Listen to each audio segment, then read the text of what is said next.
The legend lives on from the Chippewa on down of the big lake they call Gitchagumi.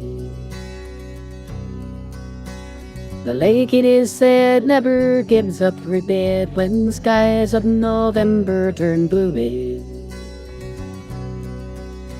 With a load of iron ore 26,000 tons more than the Edmund Fitzgerald weighed empty. That good ship and true was a bone to be chewed when the gales of November came early. The ship was the pride of the American side, coming back from some mill in Wisconsin. As the big freighters go, it was bigger than most, with a crew and a captain well seasoned, concluding some terms with a couple of steel firms when they left fully loaded for Cleveland. Then later that night when the ship's bell rang, could it be the north wind they'd been feeling?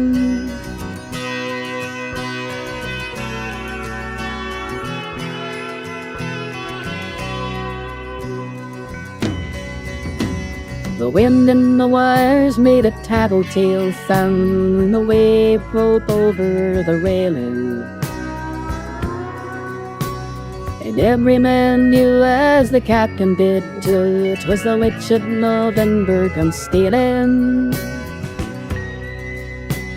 The dawn came late and the breakfast had to wait when the gales of November came slashing. When afternoon came, it was squeezing rain in the face of a hurricane west wind.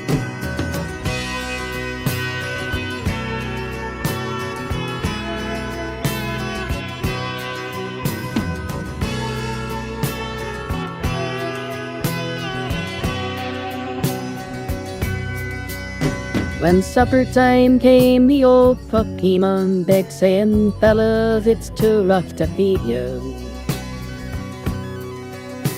At 7 p.m. a main hatchway gave in. He said, "Fellas, it's been good to know ya." The captain wired in, he had water coming in, and the good ship and crew was in peril. And later that night when his lights went out of sight, came the wreck of the Edmund Fitzgerald.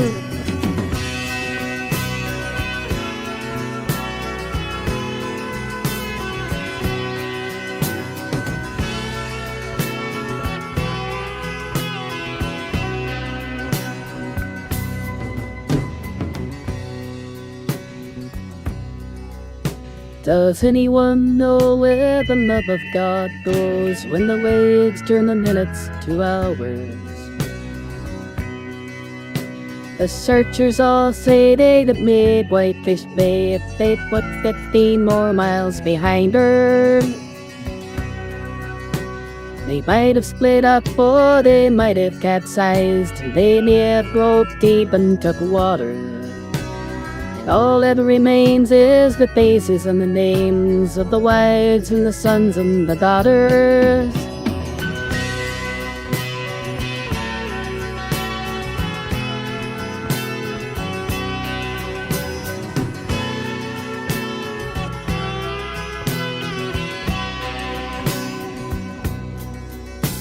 Lake Huron rolls superior scenes in the rooms of her ice water mansion.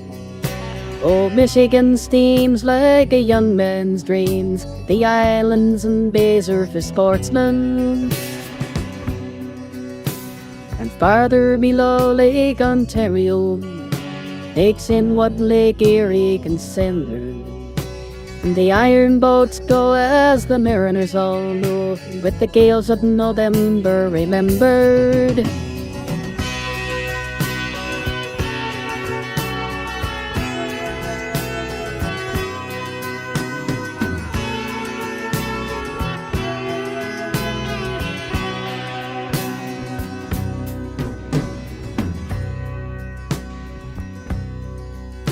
In a musty old hall in Detroit, they prayed in the Maritime Sailors' Cathedral. The church bell chimed till it rang 29 times for each man, only Edmund Fitzgerald. And the legend lives on from the Chippewa down of the big lake they call Getchagumi. Superior, they said, never gets up for bed when the gales of November come early.